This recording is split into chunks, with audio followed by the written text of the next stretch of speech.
Hey everybody, welcome back to the AfterLife SMP server season 4. In today's episode is the very last episode of the season for me. Today's episode, I wanted to give a little bit of a tour of our island base here. As you can see behind me, we've made a lot of progress throughout the season, particularly in the last month or so on this island. And many of you, if you've seen the previous episode and episodes, one or two episodes before that, will have already seen a lot of this progress. But I figured, why not dedicate one entire episode to just a tour of this base? And we might do a tour of the spawn areas about that way. So I didn't build anything there, but I think we might go over there if we have time and at least glance through it and show you all everything that's over there. Oh, and the other thing as well is there might be a little surprise at the end. So stay tuned for that. Stay tuned for that at the end of today's episode.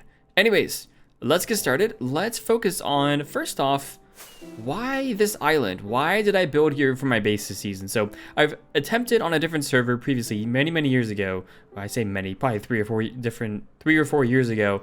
I attempted to do a build similar to this. So this was initially a mushroom island. I converted all of my mycelium to grass. The previous time that I had attempted to do something similar, I never actually finished the build. I got decently far. I had a good start, but I never really got as far as I did here. And it was a little bit different. I used different colors for the house, for the village house roofs there, like different colors of concrete and whatnot. So it was a little bit different from this. So I thought, why not give it a shot? And this island is super. I think this is either the closest or the second closest mushroom island to the spawn area, like I said, which is over there. So that way I had pretty easy flying access to spawn, which is actually where this road over here actually leads to. So Wintertooth, a fellow member here of the server, actually made these roads all the way out to different bases, and this is the road that leads out to mine. So if we start from here, if we start on the tour here, this is just a pretty simple pathway. I used a lot of spruce. I used a lot of coarse dirt. I used the path blocks as well. I thought made a pretty simple sort of rundown pathway that I thought would fit this mushroom island build the best. If we walk over this way, you'll see various little houses, many of which don't have actual interiors. But the idea behind this island was to have both actual mushroom houses, which we'll go over to one in just a second, and more the village style houses that have mushrooms in the top there. So you can see the red mushroom blocks. We've got some mushroom stems here. A few of the white blocks like quartz and concrete powder.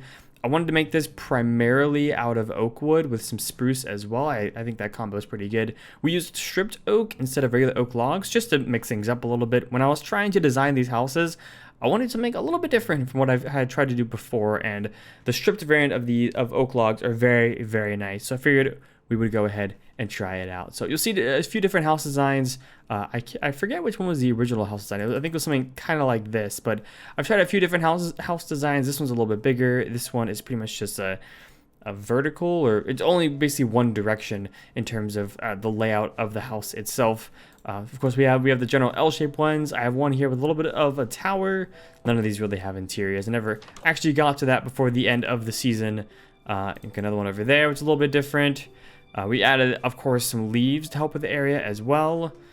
Pretty similar house. A lot of my house designs for villages that I typically make are all variants of the same house design, just done a little bit differently. And I try to have a little bit of freedom with it as well. So let's take a look at the second house design here as well, which is the mushroom here. So this is actually one of the first ones I built. The first mushroom house I built was actually way over there, which we'll go visit a little later on. But the idea behind this was to have a general mushroom house. I was inspired by fellow AfterLife SMP member Blonde Skunk in doing so, because I've never actually made a mushroom house like this before, and I thought it'd be really cool for if I'm doing an island build like this, why not have sort of a fantasy style mushroom island or a mushroom house. So I didn't actually do the interior of this one, but the idea was that the red mushroom blocks plus concrete and whatnot fill up the top, and of course the same scheme as the village houses with some of the concrete, some quartz, as well as the mushroom stem blocks to make up the stem of the mushroom as well, with various leaves here and there, spruce wood here and there, to sort of add a little bit of texture and detail to it. And I think that these have turned out pretty well. This one doesn't actually have a pathway to it. It's kind of on its own lonesome out here, but the other ones down there do. And there's also, if we make our way down here, there is also a other kind of variant for the mushroom houses, which is this brown mushroom house. It's a lot smaller. That was kind of the idea, was that it was going to be a smaller house design, to add a little bit of variation in the different mushroom house designs that are at the island. So if you'll see a few other places in which I've actually put some mushroom houses here. Like I said, a lot of them are pretty similar. Some over here, which don't really go anywhere. I think the pathway just kind of, yeah, it just kind of ends right there. Actually, I'm not sure why that's there, but the pathway just kind of ends right here. So this mushroom island was also attached to a forest biome over here. This is all one big island. But I try to keep to the mushroom island here in case I wanted to do something later on with this half of the island, because I'm kind of on my lonesome here. I think Justin L's base is that way, and there are a few other bases I think around here as well, but in terms of this island, I'm the only one here, so I kind of had freedom to do really whatever I wanted. And as you can tell, some of these do have interiors. Blondskunk actually went through and did a few of these interiors, so this is one of the interiors that he actually ended up doing, which is a pretty nice. There's a purple one here. I think that there's a blue one somewhere else. You'll also see some of these houses are named different things. Over on my Twitch stream, I asked people if they wanted houses named after them, as well as in the comments of YouTube videos. And so there are a few here. Of course, we have various different people with various different names around here. A lot of the houses over here, I think, actually have names. So I don't think this one does. But if we move this way, you will see... Yeah, this one's Artorvian. I think this one's Blondskunk, home of the awesome Blondskunk. A few other names around here as well. Data Glitch and a few others around here as well. So I'm pretty happy with how these houses have turned out. I'm a little sad I didn't get to the interiors, but I'm glad I got to allow people to kind of name houses as well, because I think it brings a lot of you guys from the comment section, from the Twitch streams, into this world that much more. Small little mushroom pen here as well. This is what my main food source was for the season. And then of course we get to the main build in the center here. So a little explanation about this. This is not how the build was supposed to turn out. I did want the nether portal for our base right in the middle here, and you can sort of see the nether bleeding out from it. I think that's a really cool effect in a nether portal that's in a tree. So netherware blocks, netherrack, I think a few different things from the nether itself, from the Crimson Forest, I believe I put here as well, because I thought it would look pretty cool. Some of the wood types there as well. But the initial plan for this was to actually make a world tree. So it's going to be way bigger than this and have leaves coming off. It's going to be like a canopy over at least the center part of this island. And I kind of just ran out of time and also ran out of inspiration for actually building a tree that big. I've never done a tree that big. I have done a tree stump before though. So I went ahead and made a tree stump. You'll see some roots coming out from the sides here. We have the pathway that goes all the way around it.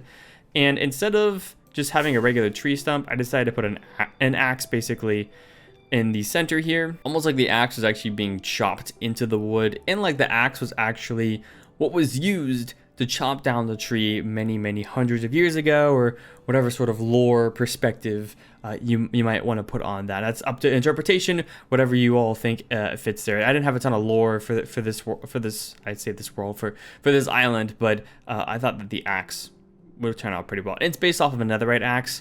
I meant to do netherite, but this just using the deep slate stuff ended up being easier. So the inside of the tree trunk, I debated for a while exactly what I wanted to do with this, but I ended up basically putting a lot of the essentials that I've used throughout the season. So a bed, furnaces, and a crafting bench, and bell, and all different kinds of things that I kind of already had together in here, anvil, stuff like that.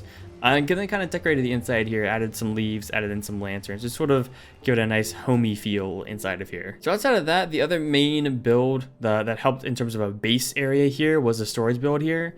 So the idea behind this was to be able to put every kind of block that I would really realistically need throughout the season in here. So we've got some bulk storage here, and here. We also have barrels here with different item frames for specific items that I might need. And this is a lot more recent. I'm not very good at creating storage systems and actually using them. So I figured before the season ended, I needed to make sure that I actually use this storage area because, well, it's useful to have. So a lot of the main blocks that I use for building are back here, like stone, cobble, the different mushroom blocks, woods, things like that. But some of the extra things are on the sides here, different ores or valuables, different miscellaneous blocks, different mob drops and plants and things like that.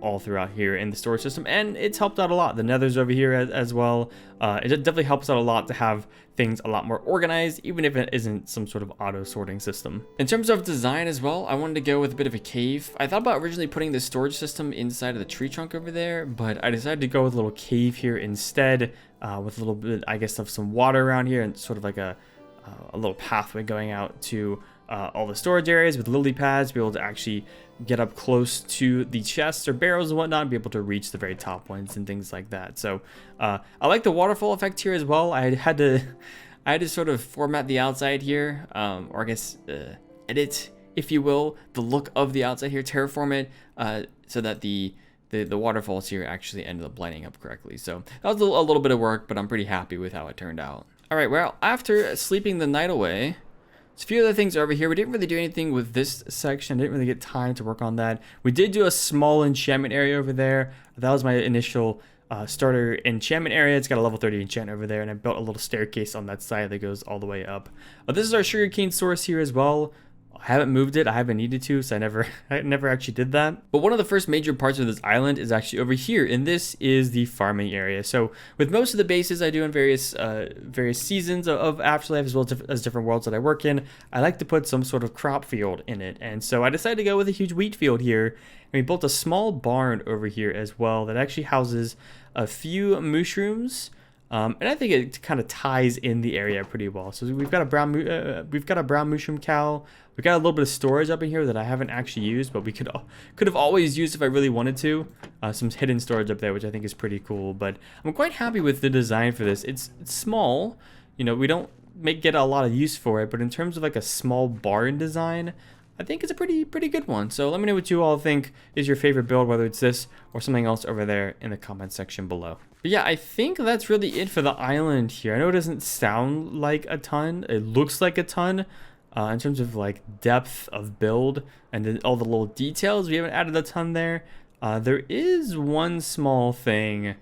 I don't know if I want to go down there, but you'll see a little cave down here. This is actually the cave that I initially used for a little branch mine or a little strip mine. You can sort of see the entrance to it down there. We're not going to go down there just because there's nothing super useful, but that's where I did a lot of my initial diamond mining, where I first found my first deep slate on the server.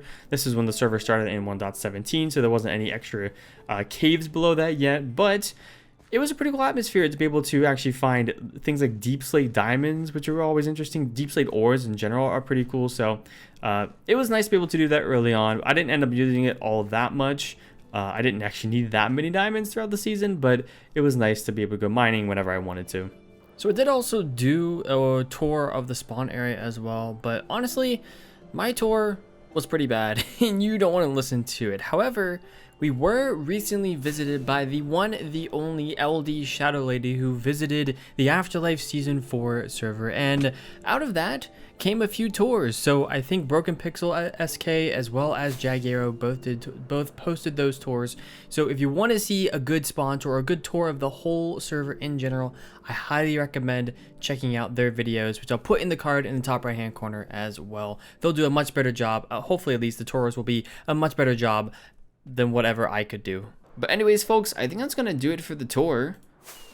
If you enjoyed today's tour, feel free to, like I said, leave me a comment down below. Leave a like on the video as well if you did enjoy it. I'm a little sad that the season's ending, but I think season 5 is going to be a fantastic season. Don't worry, it's starting very soon. So stay tuned for that. This shouldn't be too long after this video comes out that the first episode of that will come out. So stay tuned for that. Don't go anywhere. We're definitely going to have lots in store for AfterLife moving forward, and I've got some special plans for season 5. So make sure you're still around for that, because you're not going to want to miss what's coming next. So there is one last thing I almost forgot to do in today's episode, and that is something that I haven't done the entire season. And I wanted to go out this season on a high note, or I guess you could say with a bang. Yes, everyone, that is my first and last death on the AfterLife SMP Season 4 server. Take care, everyone. I'll see you in the next season.